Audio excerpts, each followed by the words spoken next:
संस्कृति क्या है? जानते हो हिंदू संस्कृति क्या है? हिंदू संस्कृति में भगवान का पूजन करना, वेदों का स्वाध्याय करना, पुराणों को पढ़ना, जो अच्छी बातें कही है उनका मनन करना, उनका चिंतन करना कि ये विचार लिखा गया है तो ये क्यों लिखा गया, उसके ऊपर सोच चिंतन करो। हम रामायण भी पढ़ते हैं तो हम पढ़ लेते हैं, कभी सोचा कि ये रामायण क्यों लिखी गई? हम भागवत गीता पढ़ लेते हैं लेकिन हमने कभी सोचा कि ये क्यों लिखी गई? हम चिंतन करते हैं उसके ऊपर। रामायण क्यों लिखी गई होगी? क्योंकि उसमें राम के कितने भाई थे? 3, और एक खुद राम भगवान, 4 भाई थे। वह कैसे रहते थे?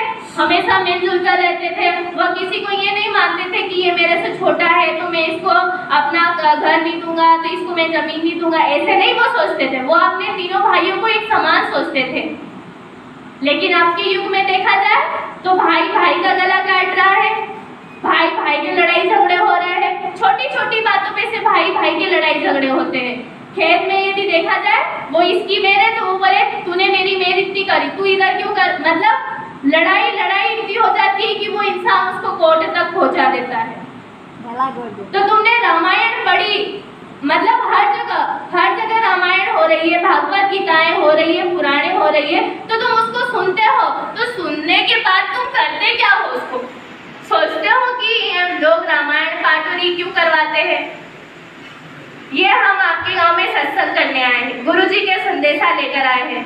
तो ये क्यों आए हैं? अब हम आपको गुरुजी की वाणी कहेंगे तो उस वाणी पे आप चिंतन करना कि ऐसा क्यों कहा गया है। तो हमारे परिवार में हमें ये सब कुछ करना चाहिए।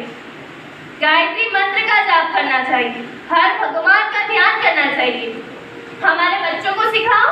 हमारे बच्चे भगवान के सामने 1 मिनट भी बैठते नहीं है, उनके सामने अगरबत्ती तक नहीं लगाते हैं। आज के बच्चे किसके सामने अगरबत्ती लगाते हैं? मोबाइल के सामने। पूजा पाठ भी दिन भर मोबाइल ही करेंगे, वो जब खाना खाएंगे तब भी मोबाइल के सामने, उसको खिलाएंगे ले भाई तू भी खा मैं भी खा।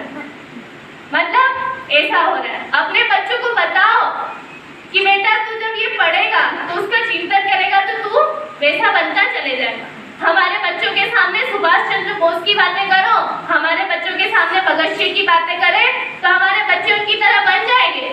और यदि हम बच्चों के सामने घर में लड़ाई झगड़ा करेंगे तो बच्चे भी वही की वही गालियां देंगे, वही सुनेंगे और वही बोलेंगे।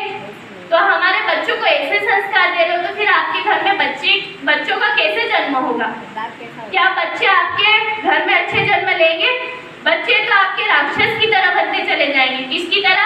आपके घर में बच्चों में संस्कार नहीं होंगे। और फिर हम बोलते हैं कि मेरा बेटा तो इसकी तरह है, मेरा बेटा तो उसकी तरह है, मेरा बेटा डॉक्टर बन जाए। तो वो डॉक्टर कैसे बनेगा जब हम उसके अच्छे संस्कार नहीं देंगे? क्या नहीं देंगे? संस्कार नहीं देंगे। तो ये हम कब करेंगे?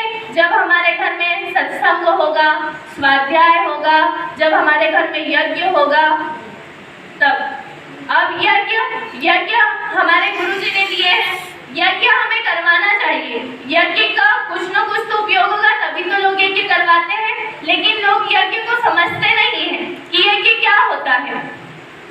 यज्ञ हमें साल भर में 3 बार करवाना चाहिए। 3 बार अब मैं क्यों बोल रही हूँ कि गुरुजी कहते हैं कि बेटा ऋतुएं तो 3 प्रकार की होती है, गर्मी, सर्दी और बारिश। 3 हो गई। तो हम 3 मतलब साल भर में 5-6 बार तो नहीं करवा सकते, लेकिन 3 बार तो करवा सकते हैं। तो 3 बार अपने हर ऋतु में आ रही है 3 ऋतुएं, तो आप यज्ञ करवाइए। क्योंकि जिस घर में यज्ञ होगा उस घर में कोई सी असुरी शक्ति फटक भी नहीं सकती, उस घर के इंसानों में कोई भी गलत विचार नहीं आ सकते।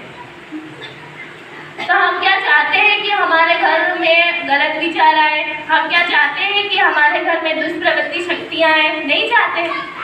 तो फिर हमें ये करना पड़ेगा। फिर गीता में भगवान श्री कृष्ण भी लिखते हैं, क्या लिखते हैं? गीता सुगीता कर्तव्यम की मन्ये शास्त्र विस्तरे या स्वयं पद्माना अवश्य मुख पद्मा प्रणिहिसता।